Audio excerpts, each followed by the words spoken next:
Masih semangat apa tidak ini? Kepingin yang panjang apa yang pendek? Berarti sukanya yang pendek. Ya nggak apa-apa, meskipun pendek yang penting berisi ya.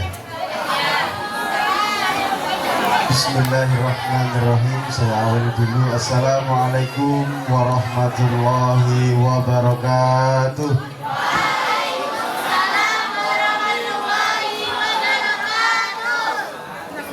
Tadi tidak ada yel-yelnya. Biasanya kalau nyebut SMAN Darussolah jawabnya apa?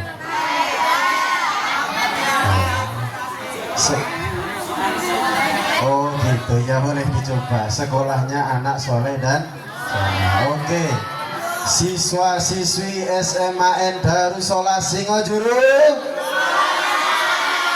Siswa-siswi, mohon maaf, SMAN Singojuru gitu aja ya. Oke. SMAN Darussolah Singojuru.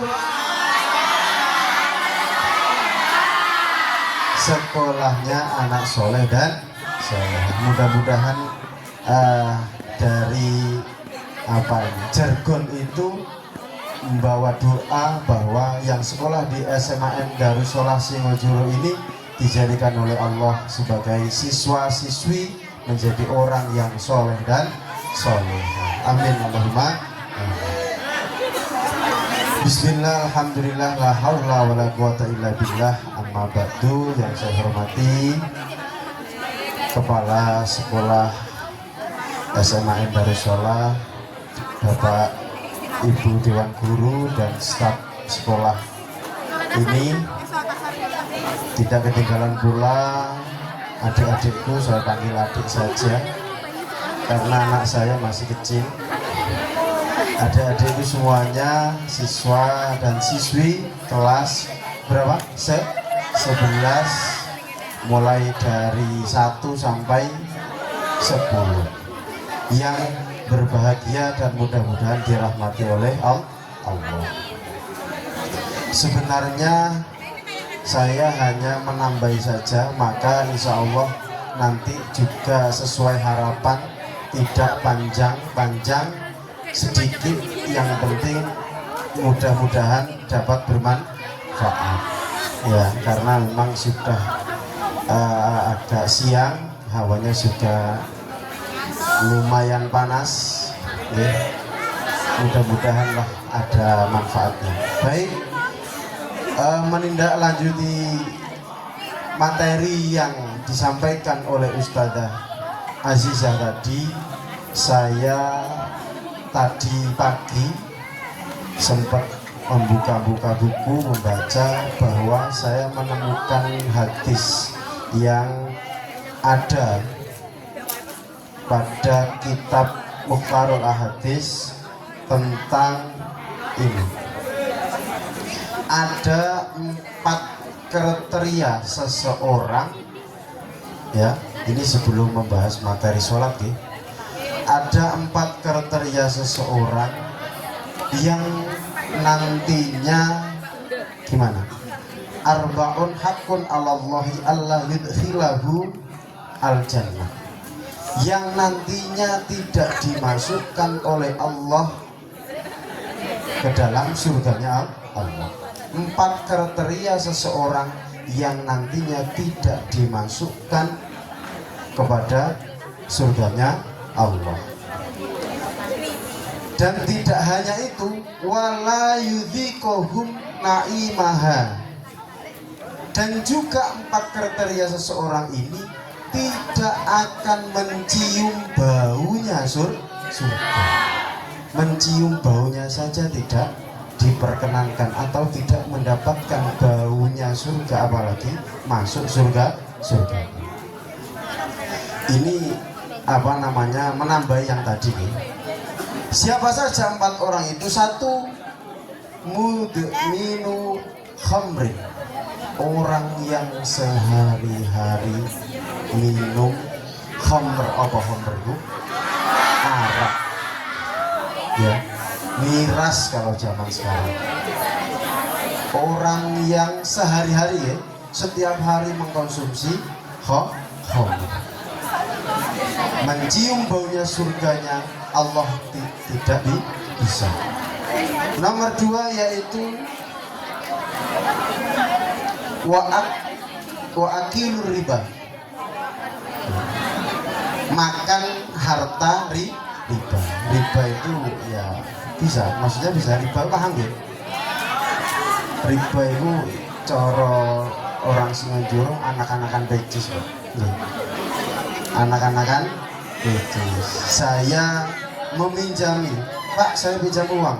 Ya saya pinjami 100, tapi kamu kalau mengembalikan kepada saya 120, itu yang 20.000 adalah harta riba. Bunga tapi ditentukan, ya, ditentukan. Kalau di bank nanti urusannya beda lagi, Pak. Ada aturannya. Selanjutnya yang nomor 3, wa'akilu malil yatim, orang yang memakan hartanya anak ya yatim. Dan titik tekan yang ini, yang terakhir adalah nomor 4 ini, yang mengapa saya menyampaikan hadis ini karena ada sangkut pautnya yang tadi. Yang keempat adalah mana? Wal aku liwalidaini, orang yang berani terhadap orang tua terhadap kedua orang tua. Hati-hati ya, apalagi yang masih mempunyai kedua orang tua. Saya mengharap kepada kalian semuanya, dieman-eman, bahagiakan beliau-beliau, karena beliau semuanya bersusah payah mendidik, mulai lahir, membiayai, membesarkan sampai kalian menjadi orang sukses. Tanpa jasanya tidak akan pernah saya dan kalian semuanya menjadi seperti ini. Jadi harapannya ya, kenapa tadi disampaikan Bu Azizah kuncinya adalah orang tua, maka dalam kesempatan kali ini sesuai hadis yang disampaikan oleh Al-Hakim ini tadi, hadisnya Rasulullah, jangan sampai berani atau melukai hatinya kedua orang tua. Karena apa? Kalau itu sampai dilakukan, jangankan masuk surganya Allah, mencicipi bau harumnya, bau enaknya surga saja tidak bisa. Baik, materi pada siang hari ini saya mengambil tema yaitu sholat. Masih kita sambungkan kepada materi yang pertama. Apa yang dijawab oleh yang terakhir tadi apa? Orang mukmin yang sesungguhnya dan orang yang cerdas. Orang mukmin yang cerdas. Orang mukmin yang sesungguhnya adalah orang mukmin yang mempunyai akhlakul karimah. Akhlakul karimah itu tidak hanya ditunjukkan kepada seseorang saja, melainkan juga harus ditunjukkan kepada Sang Pencipta, yaitu Allah Subhanahu wa Ta'ala. Mohon maaf, dalam forum ini ada yang non Islam, semuanya Muslim. Ada semua ya Pak. Alhamdulillah. Jadi yes, tepat ini. Alhamdulillah, Muslim semuanya. Jadi saya tidak perlu mengulas materi, membedakan yang seumpama tidak ada, seumpama ada yang Muslim. Baik, akhlakul karimah juga dilakukan atau diterapkan kepada Allah. Yaitu apa? menjalankan semua perintahnya dan menjauhi semua larangannya. Baik, perintah Allah itu banyak, termasuk yang kita lakukan pada siang hari ini, yaitu perintah puasa. Yang puasa itu baru kita jumpai setiap 1 tahun sekali di bulan suci Ramadan. Tetapi untuk bertakwa kepada Allah Subhanahu wa Ta'ala, jalan satu-satunya, cara bahasanya yang ranking 1 ya, jalan menuju Allah yang ranking 1 tidak lain dan tidak bukan yaitu sholat. Kenapa kok seperti itu? Ada yang tahu alasannya? Hah? Karena sholat yang alasan lain?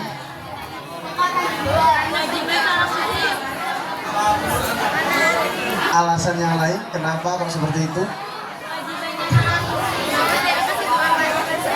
Karena sholat itu menjadi rukun Islam yang yang pertama apa? Syahadat. Kenapa yang pertama sih? Rukun Islam yang kedua setelah kita membaca 2 kalimat syahadat.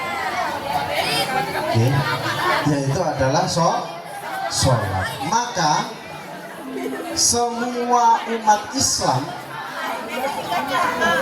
yang sudah mencukupi syarat untuk menjalankan sholat tidak bisa meninggalkan sholat dalam keadaan apapun. Paham ya? Dalam keadaan apapun. Alasan lagi satu, kenapa sholat itu menjadi ranking 1 untuk bertakwa kepada Allah? Karena sholat itu tidak bisa disamakan seperti kewajiban-kewajiban kita yang lain. Puasa ketika sakit boleh tidak berpuasa. Sholat ketika sakit boleh tidak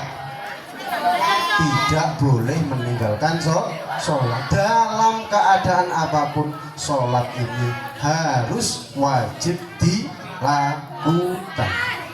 Bahkan sesakit apapun manusia ya, selama dia masih bisa bernafas, dia harus menjalankan yang namanya sholat.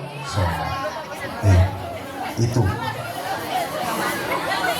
sholat termasuk tiang agama untuk kekuatan jiwa. Nah, mengapa kita harus sholat?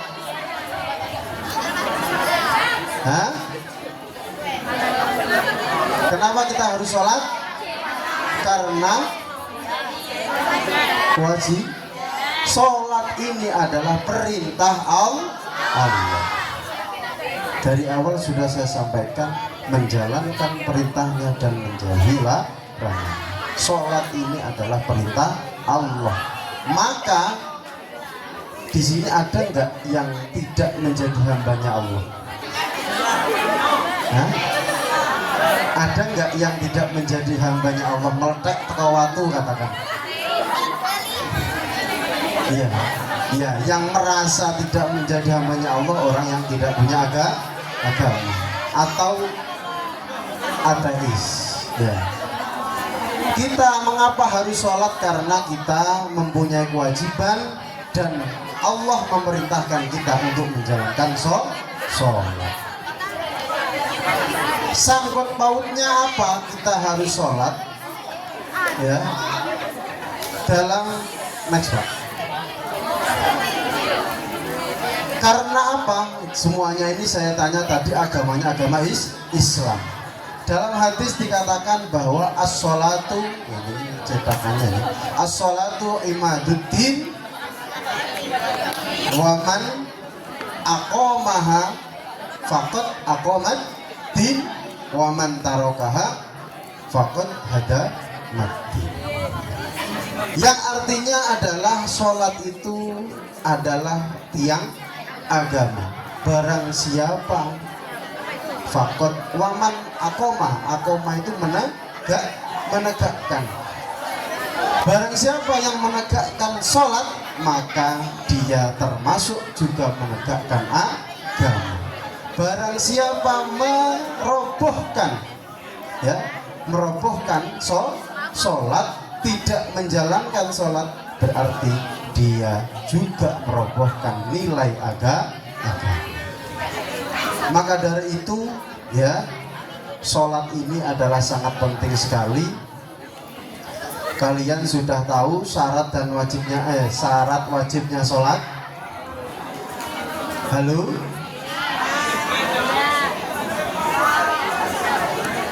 Di sini masih ada yang belum menjalankan sholat 5 waktu? Mudah-mudahan, saya berharap semua sudah menjalankan sholat dengan benar dan 5 waktu. Terus Pak,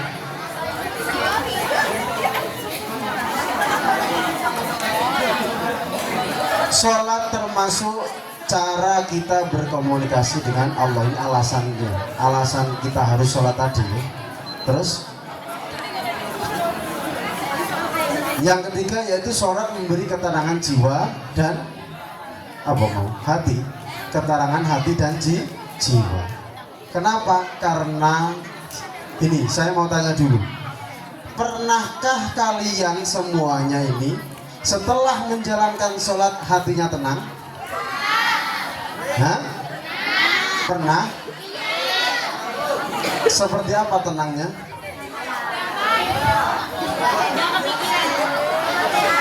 Berarti sholatnya insya Allah diterima.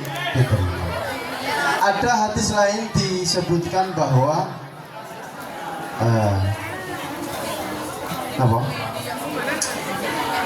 inna sholata tanha anil fahsya wal munkar.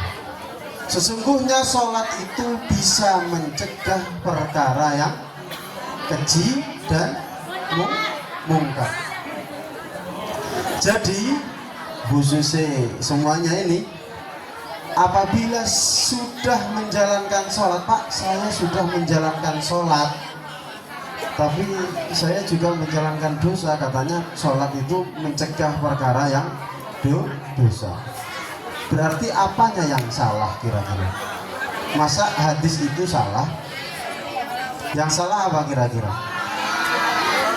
Analoginya gini, ada nggak yang sudah makan banyak tapi nggak kenyang-kenyang? Ada nggak? Setiap hari makan, Pak, saya setiap hari makan tapi kok nggak gemuk-gemuk ya Pak? Makannya yang salah, apa yang dimakan yang salah, atau tubuhnya yang bermasalah? Satu, makanannya juga harus dikoreksi. Yang kedua, tubuhnya juga harus koreksi. Ada apa kira-kira? Maka sholat pun juga seperti itu. Ya, ketika ada hadis menerangkan sholat bisa mencegah perkara yang keji dan mungkar, setelah sholat kok masih bisa dosa, berarti sholatnya yang harus diperhatikan. Dalam sholat apa yang perlu diperhatikan? Yaitu kita mengaji syarat wajib dulu. Syarat wajib sholat yaitu Islam. Semuanya kita sudah beragama Islam. Yang kedua yaitu balik. Balik itu apa? Nah, corong pelajaran apa? Pubertas ya. Yang sudah pubertas. Perempuan ditandai oleh haid dan laki-laki ditandai oleh mimpi basah. Insya Allah saya yakin semuanya ini sudah mencukupi syarat wajibnya sholat. Yang ketiga yaitu berakal. Aja api-api edan ya. Maka ya, jangan akal yang sehat ini jangan dibuat tidak sehat karena perkara yang lain. Minum homer tadi bisa menghilangkan akal sehat. Terus ya, itu yang tiga itu tadi adalah syarat wajib. Ketika tiga itu sudah terpenuhi, maka kita semuanya wajib menjalankan sholat. Setelah syarat wajib itu dipenuhi, maka yang harus juga dipenuhi adalah syarat sahnya sholat. Jadi, termasuk koreksi bagaimana sholat itu sampai tidak menghilangkan atau mencegah perkara yang mungkar. Satu, suci dari hadas besar dan hadas kecil. Sudah tahu hadas besar hadas kecil? Sebutkan hadas kecil dulu.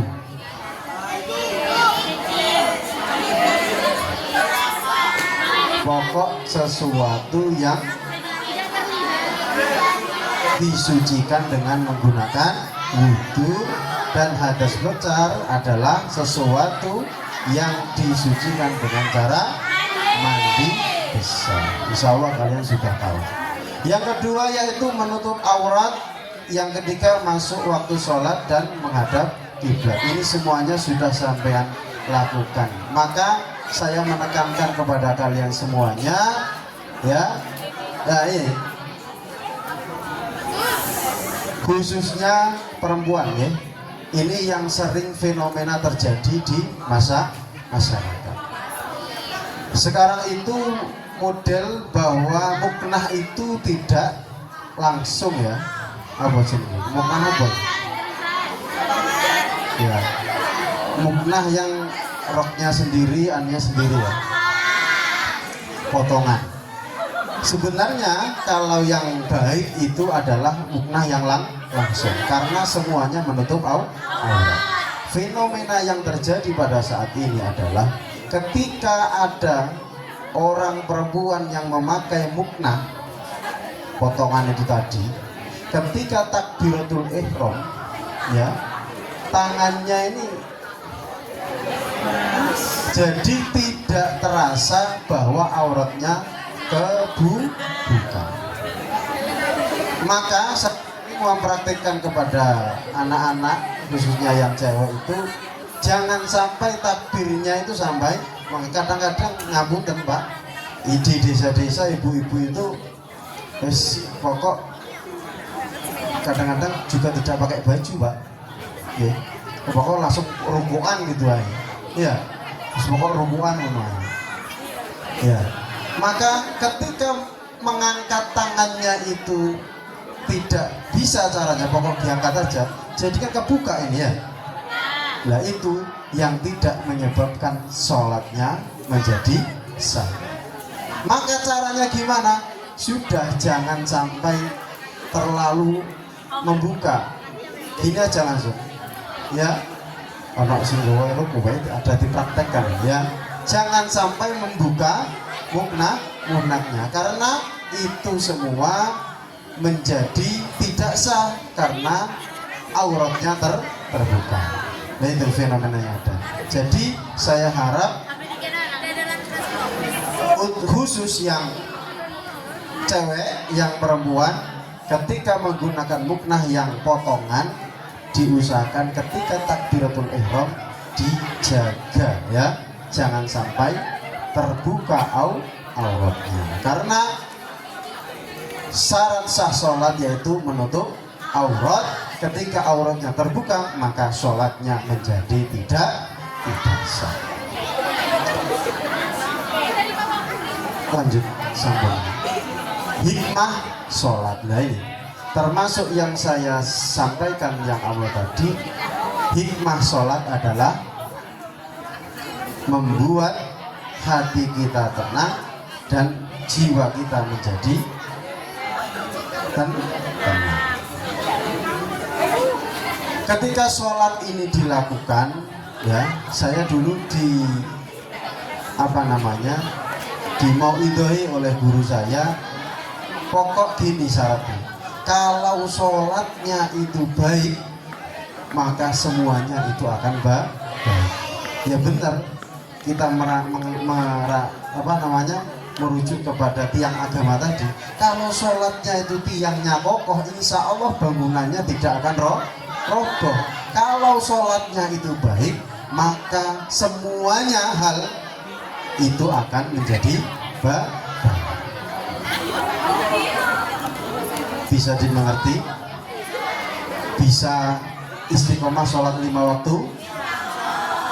Ojo insya Allah, ini kewajiban. Siap gitu. Khususnya yang mas bro.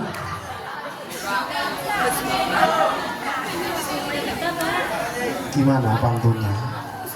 Ikan apa? Ubur-ubur ikan lele. Menjadi umat Islam harus sholat. Pokok kabeh-kabeh ana lele pates. Ya, ubur-ubur ikan lele. Jadi umat Islam harus sholat. Ana lele. Sudah. Mungkin dari sedikit penjelasan ini tadi ada yang mau ditanyakan 1-2 orang. Mohon maaf, saya tidak akan bertanya karena saya hanya menambahi, tidak membawa hadiah untuk kalian semuanya. Oke, jadi mohon maaf Pak Robin, tadi saya tidak tahu kalau Bu Azizah seperti itu, tapi mudah-mudahan pertemuan kita ini dicatat oleh Allah sebagai amal yang solehah, membawa kita menjadi orang yang bermanfaat fid-dini wa dunya wal akhirah. Dari saya, mohon maaf. Wassalamualaikum warahmatullahi wabarakatuh.